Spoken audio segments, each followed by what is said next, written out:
Not long before the release of Rob Zombie's Halloween 2 in 2009, the Weinstein Company had already been planning a follow up to that film. On August 28th, Rob Zombie's Halloween 2 was unleashed upon theaters to negative reviews by critics and fans alike, and a lukewarm box office reception. Part of that had to do with the fact that there were definitely a lot of people that were not too keen on Rob Zombie's retelling of the original story in 2007 and didn't really want to see a follow up to that movie.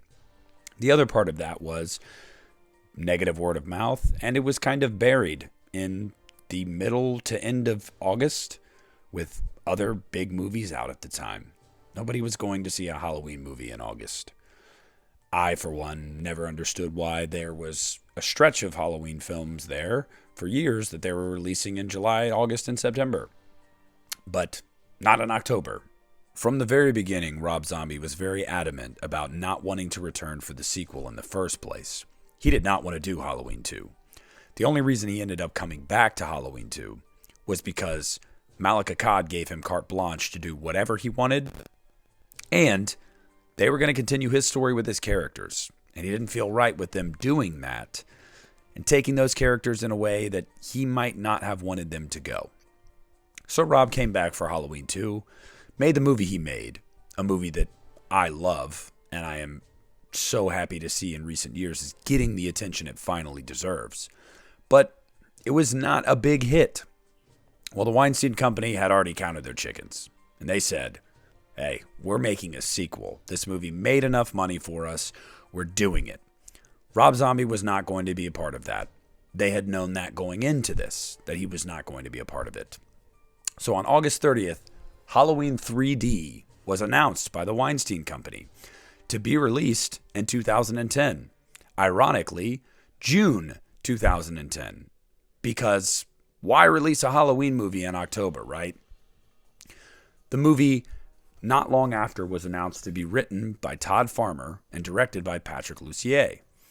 Now, both of these guys had horror cred at this point, whether it was Patrick's work on Halloween H2O or Todd's work on multiple movies, including Jason X. A team that had worked together many times before, they were going to take their stab at Halloween. So the first question then became, where do we go? The ending of Halloween 2 was pretty open and shut. There wasn't really anywhere to go from there, realistically. And matters only got worse when Halloween 2 came out on physical media, and the edition everybody was seeing was the director's cut, which was an even more definitive ending, where nobody survived. So where do you go? What happens? Well, don't worry. The Weinsteins, Farmer, and Lussier had already figured that one out. The way they were going to tell it was that Laurie killed Loomis instead of Michael. And Michael escaped out of the shack. Laurie had become the killer by the end of it. The evil family curse had passed on to her. Not unheard of in the Halloween series, especially when you look back on Jamie Lloyd, when you look back on Halloween Ends even recently. The evil transferring, making somebody else do these things. It's not Michael Myers. This isn't a foreign concept to Halloween. But the way Rob put it on screen in Halloween 2, it would have seemed weird. It would have seemed like a reach.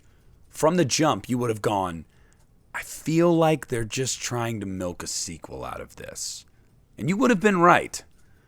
But that was to be the case. Laurie was going to be institutionalized.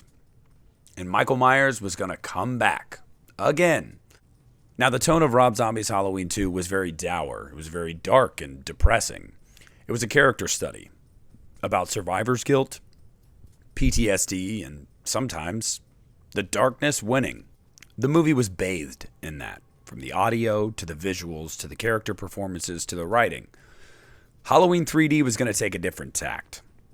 Now, if you've seen any of Todd Farmer or Patrick Lussier's movies, they did a lot of 3D in the late 2000s, early 2010s.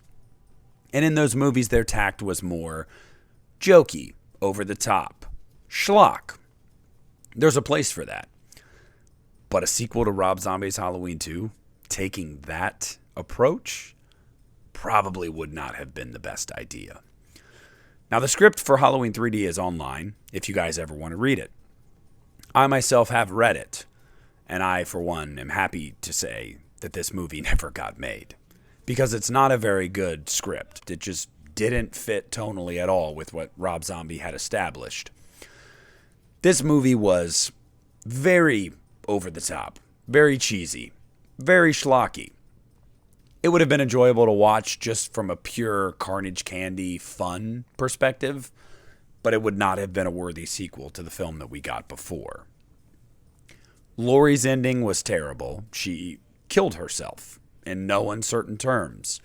Michael disappeared. There was no finality with the two characters. The movie was pretty much entirely taking place inside a mental institution, which is a cool idea. I would have liked that aspect of it. Because the only realistic route you could go is that Laurie survived and she was now institutionalized. But the route they went almost made a lot of what happened in the previous film not really matter.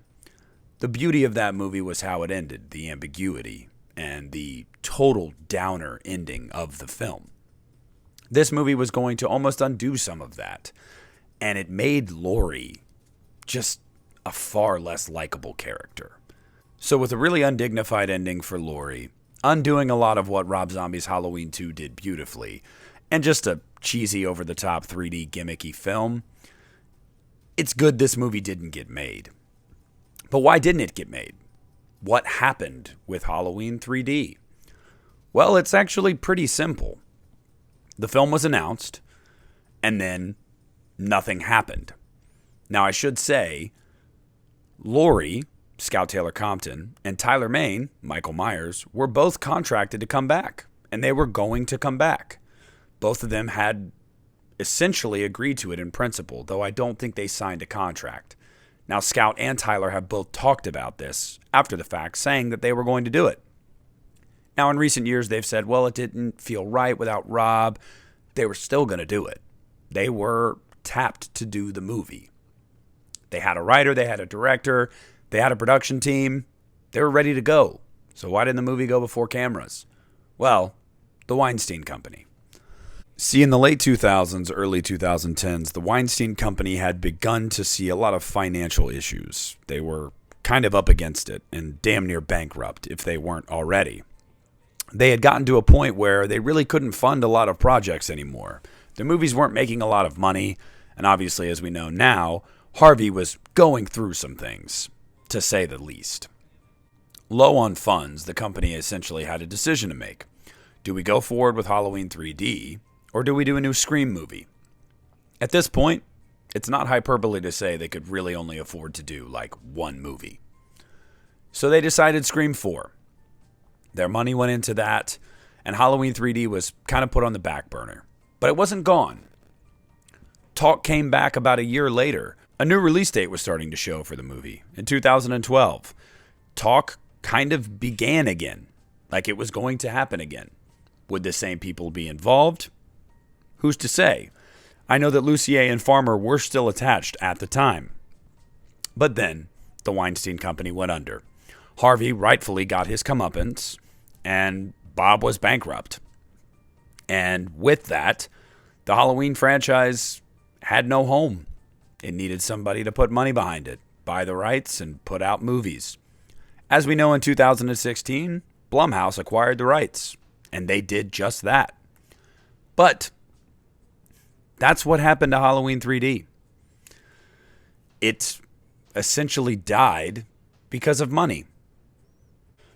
The Weinsteins prioritized one property over another, and they made the right decision. And then as time went on, by the time they wanted to pick it back up again, they ran out of money, they went under, and the rights lapsed. Now say what you will about Blumhouse's trilogy, and believe me, we all have. They brought Halloween back to respectability in the sense of better reviews, better performing movies financially, and bringing back the franchise's leading lady. But Halloween 3D is a movie that I was always morbidly curious about. I loved Scout Taylor Compton in the role. I loved Tyler Mane in the role. Selfishly, I would have loved to see them in the role on screen one more time. The script that they were given for this movie, though, it's probably best they didn't. But we'll never know what it could have been on screen. We know what the story was, we know who was attached, and we know why it went under. And we know what happened after the fact. Everything else is a mystery. I guess it's meant to be that way. Maybe it's for the best. Maybe we missed out.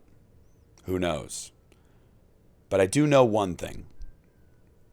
Nothing, whether there's a sequel, a requel, a prequel, nothing will take away from the brilliance of Rob Zombie's Halloween 2. And it never needed a sequel to begin with.